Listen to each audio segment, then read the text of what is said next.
नगे च सुरेंद्रे च कौशिके पाद संस्पृशि निर्विशेष मनस्काय श्री वीरस्वामिने नमः। आर्हत वाङ्मय में कहा गया है, एगप्पमुहे आदमी जन्म लेता है, एक दिन अवसान को भी प्राप्त हो जाता है। एक उत्पद्यते तनुमानेक एव विपद्यते, एक एव ही कर्म चिनुते सैक कह फल मश्नुते। कि अकेला आदमी आता है, कर्म करता है, अकेला चला जाता है और कर्मों का फल भी भोगता है। अकेला कर्मों का बंधन करता है और अकेला ही कर्मों का फल भोगता है। यह एक नैश्चयिक सच्चाई हो सकती है। ऐसे आने को कोई ट्विन्स भी पैदा होते हैं कि दो साथ आए हैं, कोई और भी ज़्यादा साथ हो जाएं, पर साथ में भी थोड़ा पहले पीछे का अंतर तो रह ही सकता है। तो उस दृष्टि से भी आता तो अकेला ही है। दो साथ साथ कैसे, भले ट्विन्स हैं तो थोड़ा बहुत समय का अंतर तो रह सकता है। जाता है, कईयों के साथ में ही कोई अवसान की स्थिति बन जाए, फिर भी हो सकता है कुछ सेकंड के किसी भाग का थोड़ा अंतर रहा हो तो रहा हो सकता है, और न भी रहे आखिर किसको कहाँ जाना वो तो हो सकता है। कोई अपनी जगह जाए, कोई अपनी जगह जाए, तो उस रूप में भी जाना अकेले में हो सकता है। तो यह एकत्व की बात है कि मैं अकेला हूँ। एकला चलो रे, एकला चलो रे, एकला चलो। साथियों के साथ चलना भी हो सकता है, और कोई साथी नहीं है या साथी की अपेक्षा नहीं है या साथी बनाने की भावना नहीं है, तो आदमी अकेला भी चल सकता है। आत्मा अकेली है, दूसरे साथ में हैं तो भी आत्मा अकेली है। मोह के कारण से हो सकता है आदमी मान ले वो मेरा, वो मेरा, वो भी मेरा, पर निश्चयिक सच्चाई यह हो सकती है कि वो मेरा यह सब व्यवहार है, निश्चय में मैं अकेला हूँ। और यह मेरापन है, ममत्व, मोह, यह आदमी को दुख की ओर ले जाने वाला बन सकता है। आदमी धन संपत्ति की दृष्टि से भी, प्रॉपर्टी, धन के मेरा है, मेरा है, ठीक है, एक अपेक्षा से बात ठीक है, मेरा है, पर जहाँ ममत्व है, मोह है, आसक्ति है, उस भाषा में कोई सोचे। एक आदमी कहता है कि इतनी मोह आसक्ति है धन के प्रति कि यह सारी प्रॉपर्टी, सारी चीज़ें, कि मेरा सो तो मेरा, तेरा सो भी मेरा, कि मेरी चीज़ें तो मेरे पास है ही, तुम्हारे वाली चीज़ें मुझको दे दो, वो भी मेरी हो जाए, तुम मुझको दे दो। इतनी वो लालसा है, तृष्णा, आसक्ति कि मेरा सो मेरा, तेरा सो भी मेरा, तेरी चीज भी मुझे मिल जाए। यह एक हो सकता है मोह आसक्तिमान आदमी की भाषा है कि मेरा सो मेरा, तेरा सो भी मेरा।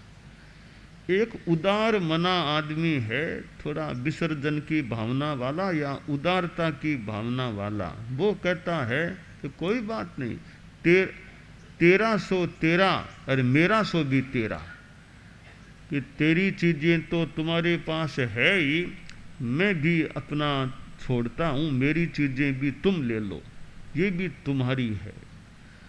ये उदारता का चिंतन हो सकता है। एक साधु पुरुष सोचता है कि ना कुछ तेरा ना कुछ मेरा, दुनिया रयण बसेरा, कि तेरा मेरा कुछ नहीं है, यह साधु का चिंतन हो सकता है। तो मैं अकेला हूँ, मैं आत्मा हूँ, यह शरीर भी मैं नहीं हूँ। शरीर अलग है, आत्मा अलग है।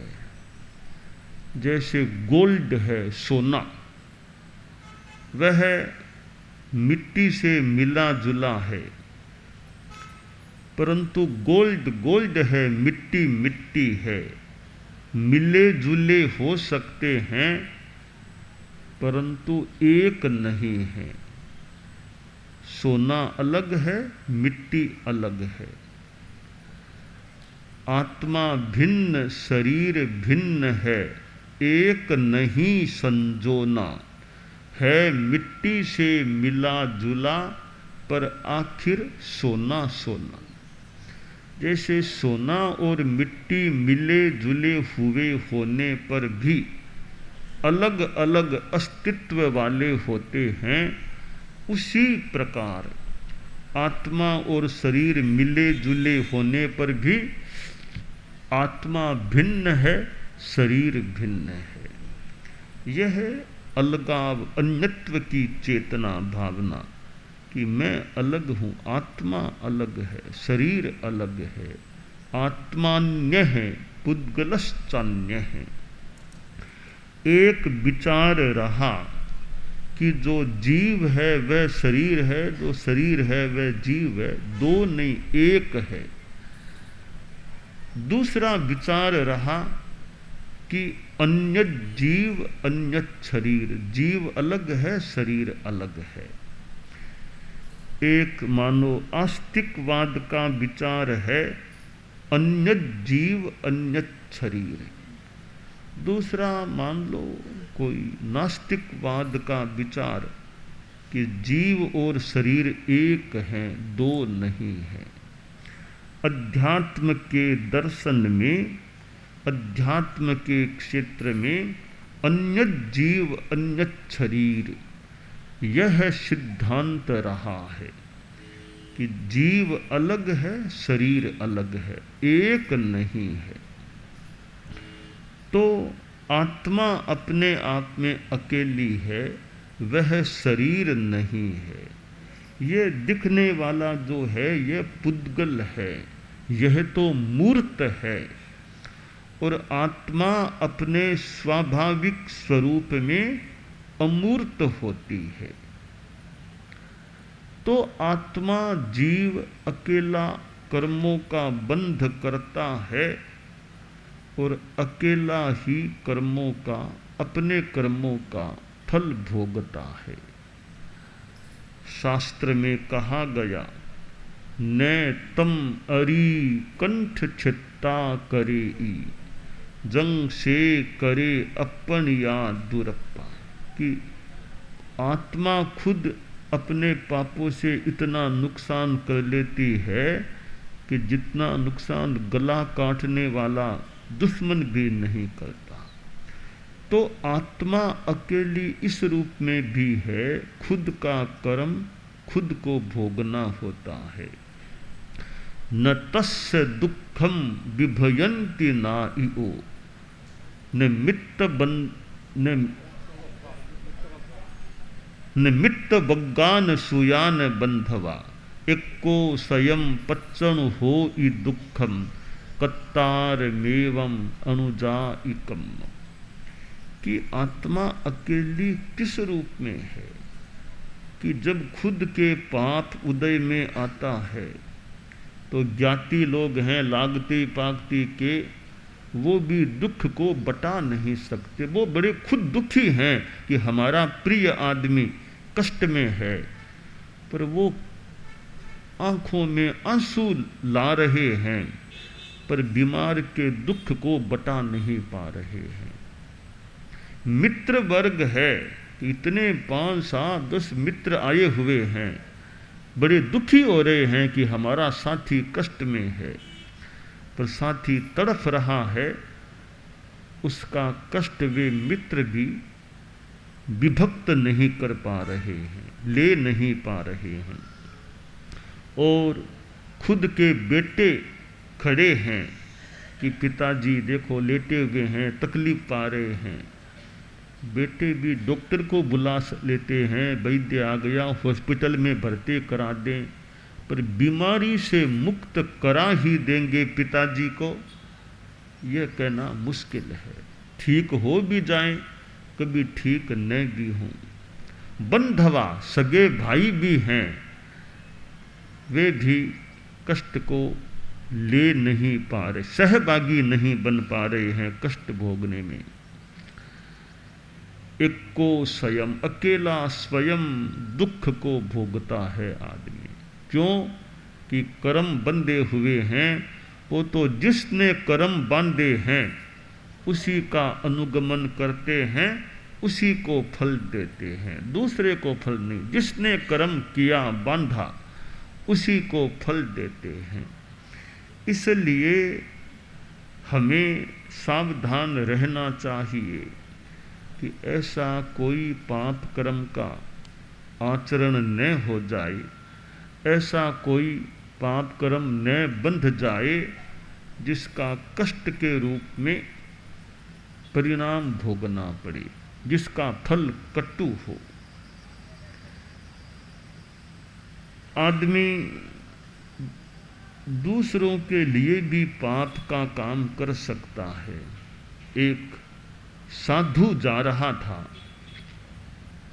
थोड़ा जंगल का रास्ता आ गया, साधु निर्भीक था, जंगल के रास्ते से जा रहा था, पास में थोड़ा वजन भी था, पात्र थे, कुछ कपड़ा था, पूंजनी आदि आदि थोड़ा सामान था, वो अपना लिए हुए साधु चल रहा था। जंगल की एरिया में आगे बढ़ा तो एक डाकू मिल गया। डाकू ने साधु को भी पकड़ लिया कि जो भी सामान है वो मुझको दे दो। साधु ने कहा तुम कौन हो? तो बोला जी मैं तो डाकू हूं, मेरा तो यही काम है, पकड़ो, लूटो, मारो, खोसो, ये हमारे काम है। तो मैं डाकू हूं तो तुम्हारे पास जो भी सामान है ना, क्या छोड़ दो। साधु ने कहा रे मैं साधु हूं, मेरे पास कोई रुपया पैसा कुछ नहीं है, अपरिग्रह का व्रत महाव्रत ले रखा है, तो मैं क्या दूंगा? तो ये है ना ये पात्र ये छोड़ दो मेरे पास। अभी ये तो मेरी थोड़ी सी चीजें, भिक्षा में और में कुछ ओढ़ने में थोड़ी सी चीजें हैं, तो नहीं रख दो ये पात्रा छोड़ दो। भी पात्रा क्या करोगे? तो मेरी गाय भैंस के काम आ जाएगा, उसको बांटा वो डालने में, कहीं रखने में, घास फूस में काम आ जाएगा, इतना बड़ा पात्रा है, छोड़ दो यहाँ पर। तो और के थोड़े बहुत कपड़े हैं ना, यही छोड़ दो, मेरे बच्चों के कोई काम आ जाएंगे थोड़े। तो साधु ने कहा रे तुम तो महाभिखारी हो, तुम तो महाभिखारी हो, हम तो भिक्षु हैं, हम तो मांग मांग कर कहीं पात्रा, कहीं कपड़ा, कहीं रोटी लाते हैं। जो हम मांग कर लाते हैं तुम उनकी भी चीजें लेना चाहते हो, तुम तो महाभिखारी हो गए। हम तो भिक्षु हैं और तुम महाभिखारी हो, तो मांग कर लाए वो भी तुम लेना चाहते हो। तो कहा अच्छा देखो ठीक है, साधु हो तो फिर चले जाओ, नहीं लूँगा। तो ठीक है, इतना तो तुमने अच्छा चिंतन कर लिया कि नहीं लोगे, मैं तुमसे थोड़ी बात करना चाहता हूँ। हाँ बैठो, कर लो बात, लो बैठ जाओ, यहाँ जंगल में नीचे ज़मीन है, आप भी बैठो, मैं भी बैठ जाऊँ। तो साधु बैठ गया और वो आदमी भी बैठ गया। साधु ने कहा तुम ये धंधा करते हो लूट पाट का। हाँ साहब, मेरा तो यही पेशा धंधा है, इसी से आजीविका की व्यवस्था होती है। कहा ये लूट पाट मार काट तुम क्यों करते हो, किसके लिए? कभी इतना बड़ा परिवार है, बच्चे हैं और हैं, तो सबका भरण पोषण का जिम्मा मेरा है, और कुछ धंधा मैं जानता नहीं, मैंने तो यही धंधा सीखा है, चोरी करना, डकैती करना, लूटपाट, तो मेरे परिवार का यूं ही काम चलता है। तो साधु ने कहा यह तो पाप का काम है, लूटपाट चोरी डकैती पाप का काम है, गंदा काम है, इसके फल भी गंदे कटु होते हैं। कि महाराज मैं ज़्यादा नहीं जानता क्या कटु फल और क्या, एक काम इतना सा समझ लो, जैसी करनी वैसी भरनी, जैसा कर्म करता है वैसा फल आदमी को भोगना पड़ता है, जीव को। तो इसके फल जब तुमको मिलेंगे तो परिवार के लोग सहभागी बनेंगे क्या पाप का फल भोगने में? तो जरूर बनेंगे, उनके लिए मैं करता हूं तो वे भी सहभागी तो बनेंगे।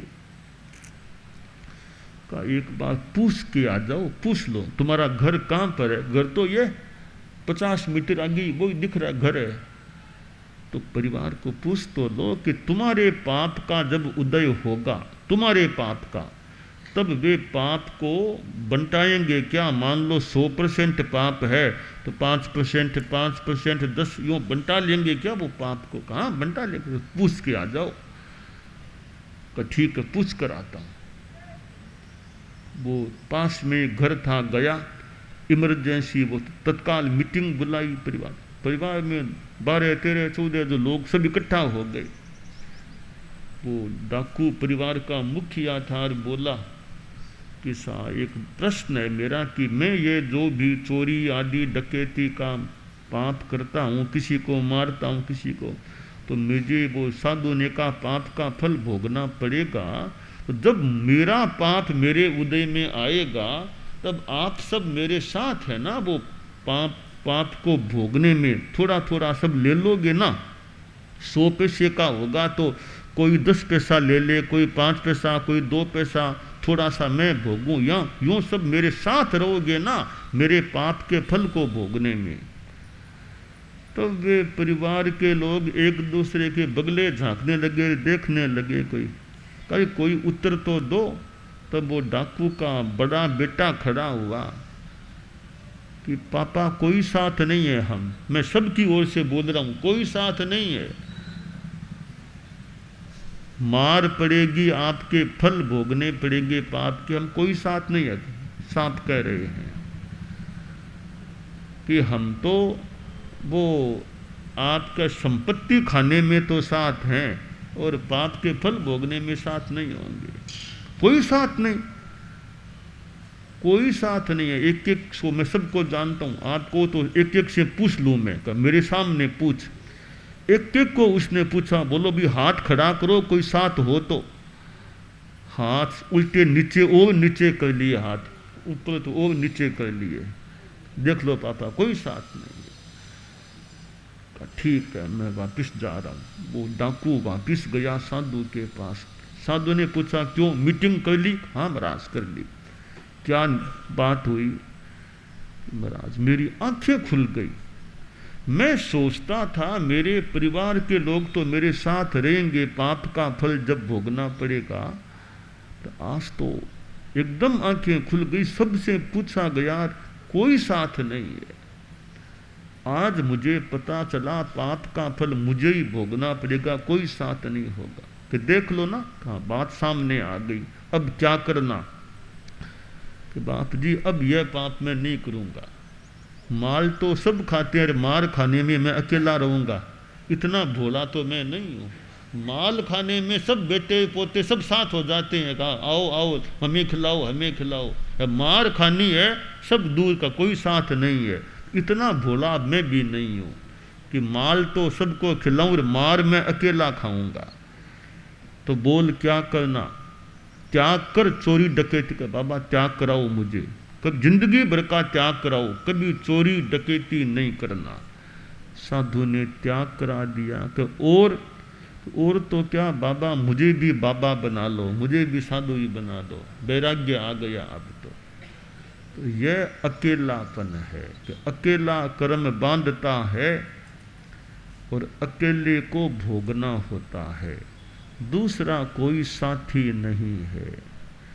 इसलिए आदमी यह चिंतन करे कि आप लोग जैसे गृहस्थ हैं, ठीक है सारे लोग साधु बन जाएं यह कहना मुश्किल है, पर गृहस्थ जीवन में रहते हुए भी कितना पापों से बचाव हो। साधु जैसी साधना मान लो नहीं तो कम से कम कदाचार, भ्रष्टाचार, दुराचार, पापाचार इनसे बच करके सदाचार, शुद्धाचार, सदाचार के रास्ते पर भी सादगी का जीवन, सदाचार का जीवन, धोखाधड़ी, हिंसा, हत्या, छल कपट इनसे बचकर रहने का प्रयास करें।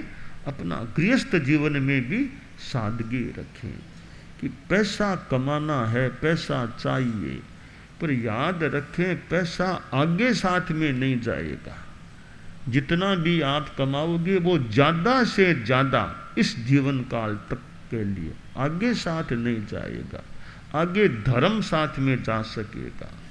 तो चिंतन यह करना चाहिए मैं धर्म के लिए कितना समय लगाता हूँ या क्या करता हूँ, धन के लिए कितना समय लगाता हूँ। ठीक है धन भी आपको चाहिए तो धर्म भी चाहिए, कम से कम बैलेंस तो हो ना, बैलेंस भी इतना ये धर्म का खाता, ये धन का खाता।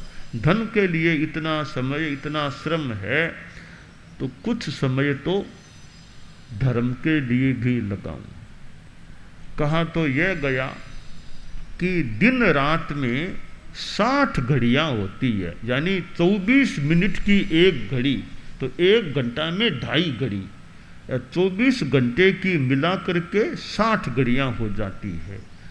60 घड़ियां कि 58 घड़ी काम की, 2 घड़ी राम की, 58 घड़ी कर्म की, 2 घड़ी धर्म की, 58 घड़ी जीव की, 2 घड़ी शिव की, 58 घड़ी आत्मा की, 2 घड़ी परमात्मा की, 58 घड़ी घर की, 2 घड़ी हर की। तात्पर्य यह है कि भाई इतना समय गारहस्थ्य में लगाते हो, खाना पीना कमाना सोना आदि आदि में, तो 2 घड़ी का समय तो धर्म के लिए भी फिक्स करो, यानी 48 मिनट, यानी ये एक सामायिक का कालमान। इतना समय तो धर्म के खाते में भी लगाओ। बाकी आप दुकान जाते हो, ऑफिस जाते हो, बच्चों के लिए करते हो, परिवार के लिए करते हो, बाजार जाते हो और काम, तो मान लो वो काम भी आपको करना है तो कम से कम 2 घड़ी तो धर्म के लिए फिक्स करो। तो यह कुछ समय भी आदमी लगाए, भी थोड़ा माला करो, सामायिक करो, स्वाध्याय करो, आत्मचिंतन करो, ध्यान करो या प्रवचन सुन लो, कुछ तो कुछ धर्म में समय लगाओ। जीवन के व्यवहार में नैतिकता, सद्भावना, नशा मुक्ति, ईमान, ये सब अच्छी व्यवहार जीवन का अच्छा रहे। ऑफिस में बैठो तो वहाँ भी ईमानदारी का ध्यान रखो, दुकान में बैठो तो दुकानदार ईमानदार बन करके रहे तो एक अच्छी बात, ठीक बात हो सकती है। तो व्यवहार में भी धर्म रहे। और ठीक है उपासना करना भी बहुत बढ़िया है, बहुत सामायिक करना बहुत बढ़िया है, कोई इसमें ऐसी वैसी बात नहीं है। कोई यह कह दे कि मैं तो सामायिक नहीं करता, नहीं करूँगा, भी क्यों नहीं करोगे, आपके परिवार के लोग हैं, कभी सामायिक नहीं करूँगा। कोई कह दे क्यों नहीं करोगे, कि नहीं मेरे दादाजी सामायिक करते हैं, वो आपके वहाँ जाते हैं 2 बार 3 बार वो सामायिक करके आते हैं, या घर में वो झगड़ा भी करते हैं, इसलिए मैं तो सामायिक करूँगा ही नहीं। दादाजी करते हैं ना सामायिक, घर में झगड़ा भी करते हैं ना, तो मैं सामायिक करने का यह फल है झगड़ा करना, तो मैं नहीं करूँगा। यह चिंतन संभवतः सही नहीं है।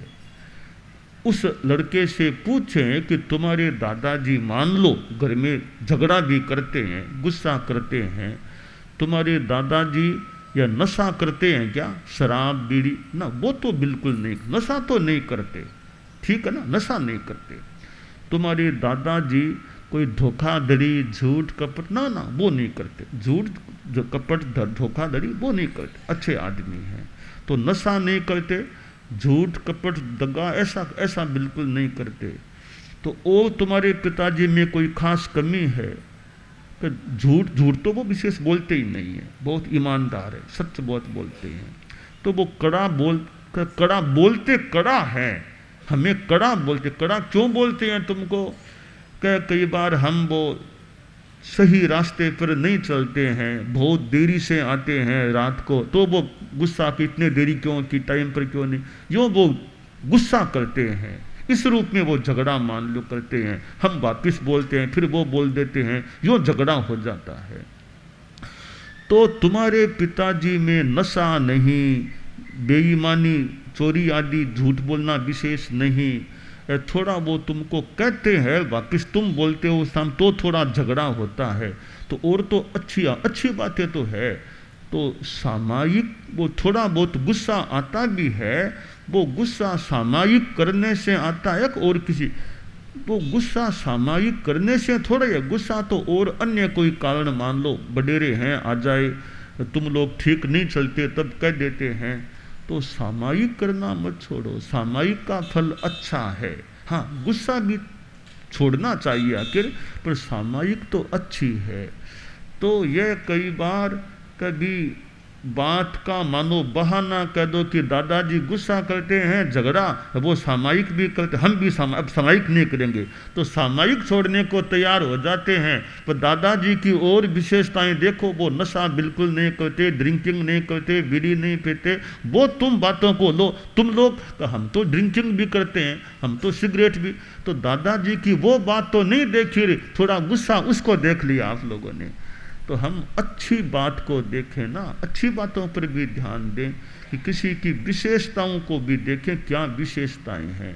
तो सामायिक को तो करना ही चाहिए, धार्मिक साधना अच्छी है, ठीक है, टाइम आपको नहीं मिलता तो कोई बात नहीं, ईमानदारी रखो, झूठ कपट से बचने का प्रयास करो, लड़ाई झगड़ा मत करो, नशा मत करो, खान पान का ध्यान रखो, नॉन वेज मत खाओ, ये चीज़ इनका ध्यान रखो। जितना टाइम मिले कभी कभी सामायिक आदि कर लो, थोड़ा जप कर लिया करो। तो इस प्रकार आदमी का किया हुआ पुण्य और किया हुआ पाप दोनों के फल आदमी को ही भोगने होते हैं। पुण्य पाप से भी ऊपर की चीज़ है निर्जरा और संवर, आत्मा की शुद्धि, वो बढ़िया चीज़ है। तो हम अपने जीवन में कि मैं अकेला हूँ, अकेला आया हूँ, अकेला जाना है, अकेला कर्म करता हूँ, उसका फल भी मुझे भोगना है।